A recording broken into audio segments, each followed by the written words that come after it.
أعوذ بالله من الشيطان الرجيم. بسم الله الرحمن الرحيم. واستبق الباب وقدت قميصه من دبر فألف يا سيدها لدى الباب.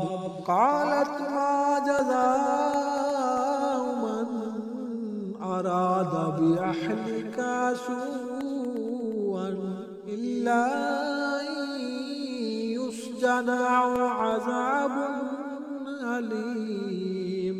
قال هي راودتني عن نفسي وشهد شاهد من أهلها إن كان قميصه قد من قبل فصدقت وهو من الكاذبين.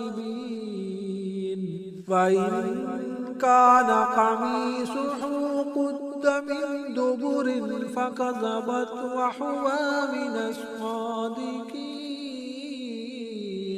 فلما رأى قميصه قد من دبر قال إنه من كيدكن إن كيدكن عظيم.